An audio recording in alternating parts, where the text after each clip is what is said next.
నేను మీ యోగి బుల్బుల్. భారత్కి పాకిస్తాన్కి మధ్య యుద్ధ వాతావరణం కనిపిస్తుంది. అసలు యుద్ధం జరుగుతుందా? యుద్ధం జరిగితే మన దేశం బలం ఎంత, మనకు సపోర్ట్ వచ్చే దేశాలన్నీ వాటితో కలిపి మనకి ఎంత బలం పెరుగుతుంది? 1971లో బంగ్లాదేశ్ ఏర్పడడానికి భారత్ యుద్ధంలో నిలబడ్డట్టుగా ఇప్పుడు బలూచిస్తాన్ కోసం కూడా భారత్ నిలబడుతుందా? అసలు ఈ విషయంలో సాధ్యాలు ఎంత? ఇవన్నీ ఈ వీడియోలో మనం డిస్కస్ చేసుకుందాం. లాస్ట్ వరకు ఈ వీడియో చూడండి. ఫస్ట్ అయితే ఈ వీడియోని లైక్ చేయండి, నా ఛానల్ సబ్స్క్రైబ్ చేయండి. ఇవన్నీ మాట్లాడుకోవడానికి ముందు కొంతమందికి నేను గడ్డి పెట్టేది. ఈ నెల 22వ తారీఖున పహల్గామ్లో టెర్రరిస్ట్ అటాక్ చేసి 26 మందిని చంపారు. మనందరికీ తెలుసు. ఆ సంఘటన జరిగిన రోజు నుంచి ఈ రోజు వరకు దేశంలో ఎవరు కోలుకోలేని పరిస్థితి. దేశంలో ఎక్కడ చూసినా ఇదే టెర్రర్ అటాక్ గురించి మాట్లాడతాను. ఈ 3-4 డేస్ నుంచి నేను సోషల్ మీడియాని చాలా డీప్ గా అబ్జర్వ్ చేస్తున్నాను. పహల్గామ్లో టెర్రరిస్ట్ అటాక్ జరిగిన తర్వాత ప్రధాని నరేంద్ర మోడీ ఖండిస్తూ ఒక ట్వీట్ చేశారు, రాహుల్ గాంధీ ట్వీట్ చేశారు, కేటీఆర్ ట్వీట్ చేశారు, అన్ని పొలిటికల్ పార్టీస్ అధినేతలు ట్వీట్ చేశారు. మొన్న జరిగిన ఆల్ పార్టీ మీటింగ్ లో పొద్దున్న లేస్తే ముస్లింల కోసం ఫైట్ చేసే అసదుద్దీన్ ఓవైసీ కూడా ఇది హిందువులనే టార్గెట్ చేసుకుని చంపేస్తారని ఒప్పుకున్నారు. క్యాండిల్ ర్యాలీ కూడా పిలుపునిచ్చారు ముస్లింలందరికీ. वहां पर इंडिस्क्रिमिनेट तरीके से और मजहब पूछकर उन्होंने मासूम लोगों को वहां पर उनका कत्ल किया है. కానీ కొంతమంది కాంగ్రెస్ పార్టీ కార్యకర్తలు, కమ్యూనిస్ట్ పార్టీ కార్యకర్తలు, బీఆర్ఎస్ పార్టీ కార్యకర్తలు, కొంతమంది ముస్లింలు వీళ్ళందరూ కూడా ఇది మతం ఆధారంగా జరిగింది కాదు అని చెప్పి సోషల్ మీడియాలో పోస్టులు పెట్టి డైవర్ట్ చేసే ప్రయత్నం చేశారు. కళ్ళ ముందే మతం అడిగి ప్యాంటు విప్పి సుంటి చేశారా లేదా చూసి, ఐడెంటిటీ కార్డు చూసి కల్మా చదవమని అడిగి ముస్లింలు కాదు అని కన్ఫర్మ్ చేసుకున్న తర్వాత గంత షూట్ చేసి చంపేశారు కదా. ఇదంతా తమ కళ్ళ ముందే జరిగిందని భార్యలు బాధతో ఏడుస్తూ చెప్తున్నా కూడా అది కన్సిడర్ చేయకుండా వితిన్ 24 అవర్స్ విక్టిమ్స్ అందరినీ, వాళ్ళ ఫ్యామిలీ మెంబర్స్ ని కూడా వాళ్ళ ఇళ్ళకి పంపించేశారు. వాళ్ళందరూ మీడియాకి అవైలబిలిటీలోకి వచ్చిన తర్వాత చిన్న బాబు నుంచి ప్రతి మహిళ, ప్రతి కుటుంబ సభ్యురాలు మా వాళ్ళని కళ్ళ ముందు మత పేరుతో చంపేశారు అని చెప్తున్న టెస్టిమోనియల్స్ వదిలేసి ఈ అమ్మాయి చెప్పిన స్టేట్మెంట్ ని సీరియస్ తీసుకొని సోషల్ మీడియాలో పబ్లిష్ చేస్తున్నారు. ఏమని? అక్కడ జరిగిన టెర్రర్ అటాక్ మతం పేరు మీద జరగలేదు, నార్మల్ గానే జరిగింది అని చెప్పి ఈ అమ్మాయి చెప్తుంది. मैसेज भी जाना चाहिए कि जो लोग बोले कि उन्होंने पूछा पहले कि आप हिंदू हो क्या, अगर हिंदू हो तो उन्होंने मारा और मुस्लिम को नहीं मारा. ये इंडिया में मैसेज जा रहा है. ऐसा नहीं है. मैं सुबह से कश्मीर में घूम रही हूँ, मैं एक हिंदू हूँ, लेकिन मुस्लिम भाई हमारे कंधों से कंधे मिला के हमारे साथ खड़े हैं. బాధితులు భర్తల్ని కోల్పోయిన భార్యలు చెప్తున్న వాస్తవాల్ని పక్కన పెట్టి దారిన పోయే ఈ అమ్మాయి చెప్పే మాట కన్సిడర్ చేసి అదే నిజమని సోషల్ మీడియాలో పోస్ట్ పెట్టడం. మీరు నరేంద్ర మోడీని విమర్శించదలుచుకుంటే విమర్శించండి, బీజేపీ విధానాలు నచ్చకపోతే విమర్శించండి, అక్కడ సెక్యూరిటీ విషయంలో సెంట్రల్ గవర్నమెంట్ ఫెయిల్ అయింది అని విమర్శించదలుచుకుంటే విమర్శించండి. ఆల్ పార్టీ మీటింగ్ లో ఆల్రెడీ కిరణ్ రిజిజు ఒప్పుకున్నారు కదా సెక్యూరిటీ వైఫల్యం జరిగింది అని. మీరు పాలసీ పరంగా విమర్శించాలి కానీ మోడీ మీద, బీజేపీ మీద ఉన్న హేట్రెడ్ తో హ్యూమానిటీని కూడా ఓవర్కమ్ చేసేంత సెక్యులరిజం మీకు వచ్చేసింది. చాలా టార్గెటెడ్ గా పహల్గామ్ లో 26 మంది ముస్లిమేతరులను టార్గెట్ చేసి ముస్లిం టెర్రరిస్టులు కాల్చి చంపితే కనీసం హ్యూమానిటీతోనైనా వాళ్ళందరికీ నివాళి చెప్పాల్సింది పోయి ఈ అమ్మాయి చెప్పిందే కరెక్ట్, బీజేపీనే కావాలని దాడులు చేపించిందని విమర్శలు చేస్తున్నారు. తలకాయ పనిచేయట్లేదా మీకు? 5 సెన్సెస్ కోల్పోయారా? ఇదే టెర్రరిస్ట్ అటాక్ మీకు జరుగుంటే మీ భార్యల కళ్ళ ముందు మీ ప్యాంట్లు విప్పి మీరు ముస్లిమా కాదా అని చూసి కాల్చి చంపుకుంటే అప్పుడు ఎట్లుండేది? ఇదే మీ ఇంట్లో వాళ్ళకి జరుగుంటే మీరు ఇట్లానే రియాక్ట్ అవుతారా? సీరియస్ గా అడుగుతున్నా. హిందువులనే టార్గెట్ చేసి ముస్లిం టెర్రరిస్టులు చేసిన ఈ ఇన్సిడెంట్ ని ఒకటి సోషల్ మీడియాలో పోస్ట్ చేస్తాడు. ఈ అమ్మాయి భర్తను వదిలించుకోవడానికి షూటర్ ని హైర్ చేసుకున్నట్ట. అస్సాంలో ఒక ఎమ్మెల్యే ఈ టెర్రరిస్ట్ అటాక్ ని సెలబ్రేట్ చేసుకుంటే పోలీసులు అరెస్ట్ చేశారు. విచిత్రం ఏంటంటే ఇప్పటి వరకు నేను చెప్పిన వాళ్ళలో ఆదిల్ హుస్సేన్ షా అనే వ్యక్తి టెర్రరిస్ట్ దగ్గర గన్లు ఆపడానికి ట్రై చేసి టూరిస్టులను కాపాడడానికి ప్రయత్నం చేసి షహీద్ అయ్యాడు. దాంతో పాటు ఇంకొంతమంది ముస్లింలు కూడా అక్కడున్న టూరిస్టులని రక్షించే క్రమంలో భుజాల మీద పిల్లలు ఎక్కించుకుని కూడా తీసుకొచ్చిన వాళ్ళు ఉన్నారు. సంతోషం, వాళ్ళందరినీ చూసి మనం గర్విద్దాం, వాళ్ళని పొగడదాం, వాళ్ళకి అవసరమైతే పూలతో సత్కారం చేద్దాం. కానీ కేవలం వాళ్ళని బుజ్జగించే ఉద్దేశంతో వాళ్ళ మీద సోషల్ మీడియాలో పోస్టులు పెట్టుకుంటూ పొగుడుతున్నారు. మరి చనిపోయిన 26-27 మంది హిందువుల గురించి, క్రిస్టియన్ల గురించి ఎవరు పోస్ట్ పెట్టట్లేదు. ఎవరైతే ఈ ముస్లింలని జోకే ఉద్దేశంతో ఆదిల్ హుస్సేన్ షా గురించి పోస్ట్ పెట్టారో వాళ్ళు చనిపోయిన హిందువుల గురించి ఒక్క పోస్ట్ పెట్టలేదు. అసలు మినిమం హ్యూమానిటీ ప్రదర్శించలేదు. వాళ్ళకి ఎంతసేపు కావాల్సిందంటే బుజ్జగింపు రాజకీయాలు. ప్రపంచంలో ప్రతి ఒక్కరికి ఇస్లామిక్ టెర్రరిస్ట్ అని జోకడం ఎక్కువైపోయింది. అందుకే న్యూయార్క్ టైమ్స్ లో వచ్చిన ఆర్టికల్లో టెర్రరిస్ట్ పదానికి బదులు మిలిటెంట్స్ అనే పదం వాడితే యుఎస్ గవర్నమెంట్ సీరియస్ అయింది. అరే పెనుగులాటలో చనిపోయిన హుస్సేన్ ని పొగడానికి వచ్చిన నోరు హిందువుల్ని చంపేస్తే దాని గురించి ప్రశ్నించడానికి ఎందుకు రావట్లేదు? వాళ్ళకి నివాళి చెప్పడానికి ఎందుకు మీకు నోరు రావట్లేదు? ఇప్పటికైనా రాజకీయ పార్టీల ముసుగులో, సెక్యులర్ ముసుగులో మూసుకుపోయిన మీ కళ్ళు తెరవండి. మీ 5 సెన్సెస్ కి పని చెప్పండి. ఎక్కడో మనకి సంబంధం లేని పాలస్తీనాలో అడ్డకు తిరిగితే మీకు మానవత్వం పొంగుకొని వస్తుంది కదా. మరి భారత్ లో మీరు హిందువులా కాదా అని చంపితే మరి ఎందుకు మీకు మానవత్వం రావట్లేదు? ఇవాళ కర్ణాటకలో పాకిస్తాన్ జెండాలో రోడ్డు మీద అతికిస్తే ఇద్దరు ముస్లిం మహిళలు వచ్చి ఆ స్టిక్కర్లు పీకి గొడవ పడుతున్నారు. మన దేశ జెండాని పాకిస్తాన్ లో రోడ్ల మీద అతికించి తొక్కితే బాధలేదు, మన దేశంలోనే కొన్ని ముస్లిం ఏరియాలో మన జెండా నేల మీద అతికించి తొక్కితే బాధలేదు. కానీ పాకిస్తాన్ జెండాల్ని మాత్రం రోడ్డు మీద అతికిస్తే ముస్లింలు ఇద్దరు బురకాలు వేసుకొని వచ్చి గొడవ పడుతున్నారు.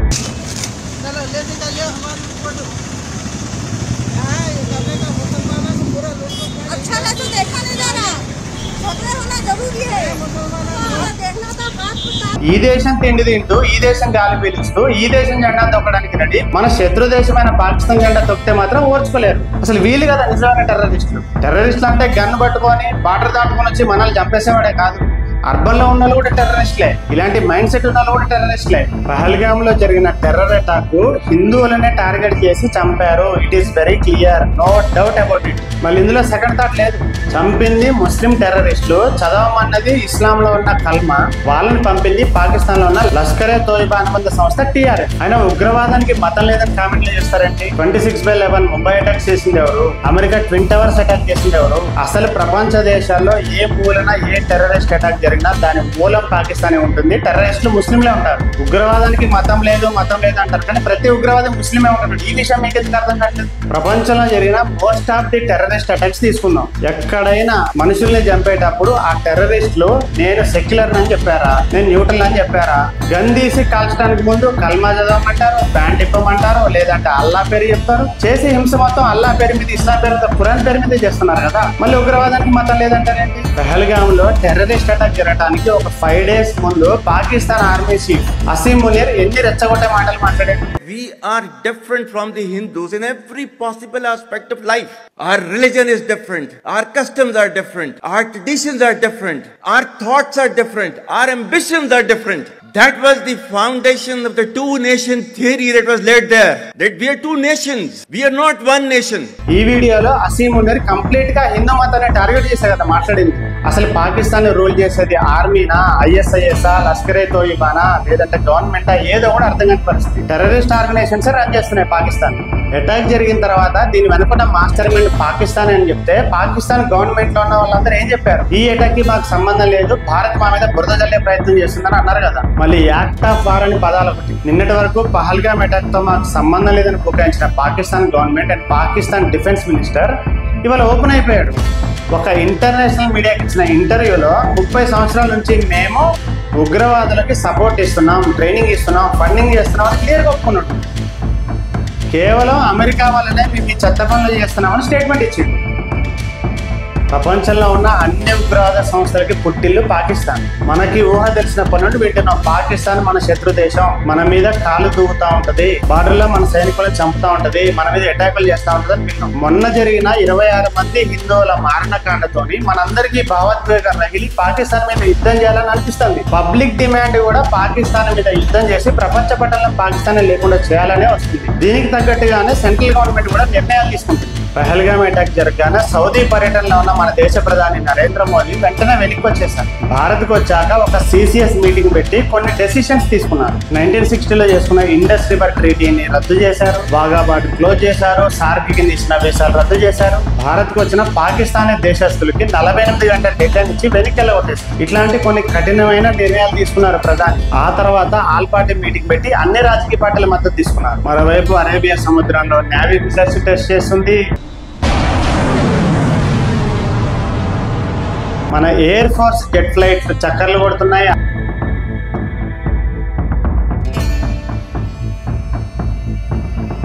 బార్డర్ లో ఆర్మీ వాళ్ళు ఫోర్స్ దించుతున్నారు. ఇవన్నీ పరిణామాలు చూస్తే భారత్ కి పాకిస్తాన్ కి మధ్య యుద్ధం జరగలాగే కనిపిస్తుంది. CCS మీటింగ్ లో మన ఇండియన్ గవర్నమెంట్ తీసుకున్న డెసిషన్స్ కి union home minister Amit Shah మన దేశంలో ఉన్న అన్ని రాష్ట్రాల సీఎంలకు ఫోన్ చేసి ఏ రాష్ట్రంలో ఎంతమంది పాకిస్తానీలు ఉన్నారో ఐడెంటిఫై చేసి తిరిగి పంపించేసేయండి అని అనౌన్స్ చేశారు. దానిలో భాగంగా మన హైదరాబాద్ లో 208 మంది పాకిస్తానీలు ఉన్నారు. వీళ్ళని ఐడెంటిఫై చేసి పాకిస్తాన్ పంపే ప్రయత్నాలు మొదలుపెట్టారు. గుజరాత్ లో అక్రమంగా వచ్చిన వాళ్ళని 1000 మందిని ఐడెంటిఫై చేశారు. వీళ్ళ ఆధార్ కార్డు చూస్తే వెస్ట్ బెంగాల్ ఉంది, కానీ వాళ్ళు పాకిస్తానీ. అంటే పాకిస్తాన్ నుంచి వెస్ట్ బెంగాల్కి వచ్చి మమతా బెనర్జీ సపోర్ట్ తో ఆధార్ కార్డులు తీసుకొని, ఐడెంటిటీ కార్డులను తీసుకొని గుజరాత్ వచ్చి సెటిల్ అయ్యారు. అది కూడా సీక్రెట్ గా. మహారాష్ట్రకు వస్తే 5000 మంది ఇల్లీగల్ ఇమ్మిగ్రెంట్స్ ఫైండ్ చేశారు. వాళ్ళలో బంగ్లాదేశ్ వాళ్ళు ఉన్నారు, రోహింగ్యాలు ఉన్నారు, పాకిస్తానీలు ఉన్నారు, వీళ్ళందరినీ ఐడెంటిఫై చేస్తారు. అట్లా మన దేశంలో ఎన్ని రాష్ట్రాలు ఉన్నాయో అన్ని రాష్ట్రాల్లో కూడా పాకిస్తానీని ఐడెంటిఫై చేసి రిటర్న్ పంపించే పనిలో పడింది గవర్నమెంట్. దేశంలో అన్ని పనులు చాలా వేగంగా జరుగుతున్న పరిణామాలన్నీ బట్టి చూస్తే భారత్ కి పాకిస్తాన్ కి మధ్య యుద్ధం జరిగేలాగే ఉంది. మరి కిలో గోధుమ పిండి కొనుక్కోవడానికి కూడా దిక్కులేని ఆర్థిక పరిస్థితిలో ఉన్న పాకిస్తాన్ మనతో యుద్ధం చేసి గెలుస్తుందా? అసలు యుద్ధంలో నిలబడగలదా? యుద్ధం విషయానికి వస్తే అసలు మన దేశ బలం ఎంతో చూద్దాం, పాకిస్తాన్ బలం ఎంతో చూద్దాం. మన దేశంలో ఆర్మీ సైనికులు 14,55,550 మంది ఉన్నారు. పాకిస్తాన్ లో కేవలం 6,54,000 మంది ఉన్నారు. మన దగ్గర ఉన్న యుద్ధ విమానాలు 2,229, పాకిస్తాన్ దగ్గర 1,399, హెలికాప్టర్లు మన దగ్గర 899, వాళ్ళ దగ్గర 373. మన దగ్గర వార్ ట్యాంక్స్ 4,201 ఉంటే వాళ్ళ దగ్గర 2,627 ఉంటాయి. మన దేశంలో ఆర్మీ వెహికల్స్ 14 లక్షలకి పైన ఉంటే పాకిస్తాన్ లో 17,516 ఉంటాయి. సబ్మెరీన్స్ మన దగ్గర 18 ఉన్నాయి, పాకిస్తాన్ దగ్గర 8 ఉన్నాయి. ఇక డిస్ట్రాయర్స్ మన దగ్గర 13 ఉంటే పాకిస్తాన్ దగ్గర 1 కూడా. మొబైల్ రాకెట్ ప్రొజెక్టర్స్ మన దగ్గర 264 ఉన్నాయి, పాకిస్తాన్ దగ్గర 600 ఉన్నాయి. కానీ వీటి వల్ల పెద్ద ఉపయోగం లేదు పాకిస్తాన్. మైన్ వార్ఫేర్స్ మన దగ్గర అసలు లేవు, కానీ పాకిస్తాన్ దగ్గర 3 ఉన్నాయి. చెప్పుకోవడానికి మన 2 దేశాల దగ్గర న్యూక్లియర్ వెపన్స్ ఉన్నాయి, కానీ అవి ప్రయోగించుకునే అవకాశాలు చాలా తక్కువ. ఒకవేళ న్యూక్లియర్ బాంబ్స్ యూజ్ చేసినా భారత్ తొందరగా రికవర్ అవుతుంది, కానీ పాకిస్తాన్ రికవరీ కావాలంటే కొన్ని వందల సంవత్సరాలు. ఇక మన దేశంలో ఉన్న డిఫెన్స్ రంగం బలానికి వస్తే గ్లోబల్ ర్యాంకింగ్ లో నేవీ 7th ప్లేస్ లో ఉంది. మన దగ్గర INS విక్రమాదిత్య లాంటి యుద్ధ నౌకలు ఉంది. ఇదే గ్లోబల్ ర్యాంకింగ్ లో మన ఆర్మీ 4th ప్లేస్ లో ఉంది. పాకిస్తాన్ ఎక్కడో 12th ప్లేస్ లో ఉంది. పాకిస్తాన్ నెత్తి మీద $22 బిలియన్ అప్పు ఉంది. కిలో గోధుమ పిండి కొనడానికి కూడా దిక్కులేని ప్రజలు ఉన్నారు. కిలో గోధుమ పిండి కొనడానికి కూడా దిక్కులేని పరిస్థితుల్లో పాకిస్తాన్ మనతో యుద్ధానికి దిగుతుందా, దిగి గెలుస్తుందా? ఇప్పటి వరకు భారత్ కి పాకిస్తాన్ కి మధ్య 3 సార్లు యుద్ధం జరిగింది. 1965లో ఒకసారి జరిగింది, పాకిస్తాన్ మన చేతిలో ఓడిపోయింది.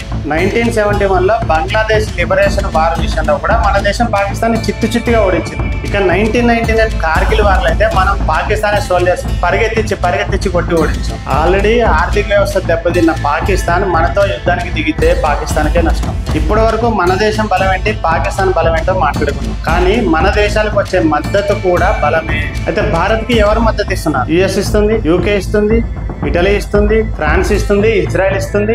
చాలా దేశాలు వాళ్ళ మద్దతుని మనకు ప్రకటించారు. మొదటి నుంచి మనం గుంటనక్క అని చెప్పుకునే చైనా కూడా దాదాపు మనకే మద్దతు వస్తుంది. ఎందుకంటే అమెరికాలో ఎట్లాగో ట్రంప్ భారీఫ్ విధించడం వల్ల చైనాలో ప్రొడ్యూస్ అయిన వస్తువులని అక్కడే ఉన్నాయి, ఎక్స్పోర్ట్ చేయడానికి అవకాశం లేదు. ఇలాంటి టైంలో ట్రేడ్ విషయంలో చైనాకి భారత్ తో సంబంధాలు పెట్టుకోవడం తప్పనిసరి. కాబట్టి ఆ కారణంతోనైనా చైనా మనకు బహిరంగంగా మద్దతు ఇచ్చే అవకాశం ఉన్నా లోపల మాత్రం పాకిస్తాన్ కి సపోర్ట్ చేస్తుంది. ఎందుకంటే ఇప్పటి వరకు చైనా పాకిస్తాన్ కి ఎన్నో వెపన్స్ సప్లై చేస్తుంది. ఇక పాకిస్తాన్ కు వస్తే ఇరాన్, ఇరాక్, పాలస్తీనా లాంటి ఇస్లామిక్ కంట్రీస్ 55 ఇస్లామిక్ కంట్రీస్ ఉన్నాయి. వాళ్ళు ఎట్లాగో మతం కోసమే కదా పనిచేసేది. వాళ్ళకి దేశం ముఖ్యమా మతం ముఖ్యమా అంటే మతమే ముఖ్యమా. అందుకే మన దేశంలో ఎవరైనా జై హింద్ అనమన్నా, భారత్ మాతకి జై అన్న అన్నారు కదా. వాళ్ళకి ఫస్ట్ మతం ఇంపార్టెంట్, సెకండే దేశం. అసలు దేశం వాళ్ళ ప్రయారిటీ లిస్ట్ లోనే ఉంటుంది. కేవలం మతం కోసం మాత్రమే సరిహద్దులని తోసేసి మరీ పనిచేస్తారు. సో ఇలాంటి పరిస్థితుల్లో 55 OIC కంట్రీస్ లో ఉన్న ఇస్లామిక్ కంట్రీస్ కూడా పాకిస్తాన్ కి సపోర్ట్ వచ్చే అవకాశం ఉంది. యుద్ధం చేయడం అంటే మన దగ్గర ఉన్న డిఫెన్స్ ఫోర్స్ తోనే అటాక్ చేయడం మాత్రమే కాకుండా ఎకనామికల్ గా దెబ్బతీయాల్సిన అవసరం ఉంది, డిప్లొమాటిక్ గా దెబ్బతీయాల్సిన అవసరం ఉంది, ఇంటర్నేషనల్ గా కూడా దెబ్బతీయాల్సిన అవసరం ఉంది. UN లాంటి ఇంటర్నేషనల్ ఆర్గనైజేషన్స్ ముందు కూడా పాకిస్తాన్ ని దోషిగా నిలబెట్టాల్సిన అవసరం ఉంది. ఒకవేళ నిజంగా భారత్ పాకిస్తాన్ మధ్య యుద్ధం జరగాల్సి వస్తే భారత్ చాలా స్ట్రాటజిక్ అడుగులు వేయాల్సి వస్తుంది. ఎందుకంటే యుద్ధంలోకి ఎంటర్ అవడం అనేది చాలా ఈజీ, ఒక మిజైల్ వేస్తే సరిపోతుంది. కానీ ఆ యుద్ధంలో నుంచి బయటికి రావాలన్నా, సస్టైన్ అవ్వాలన్నా చాలా కష్టం. ప్రపంచంలో మనం ఎన్నో దేశాల మధ్య యుద్ధాలు చూసాం. రష్యా ఉక్రెయిన్ మధ్య చూసాం, ఇజ్రాయెల్ పాలస్తీనా మధ్యలో చూసాం. అట్లా చాలా దేశాలు కూడా యుద్ధం వల్ల ఎంతో నష్టపోతాయి. ఆర్థికంగా నష్టపోతాయి, పౌరులు చనిపోతారు, ఆర్మీ లాస్ అవుతుంది, ఎకనామికల్ గా దెబ్బతింటాం, రకరకాల సమస్యలు కూడా వస్తాయి. ఒకవైపు పాకిస్తాన్ కి బలూచిస్తాన్ కి మధ్యలో ఇంటర్నల్ వార్ జరుగుతుంది.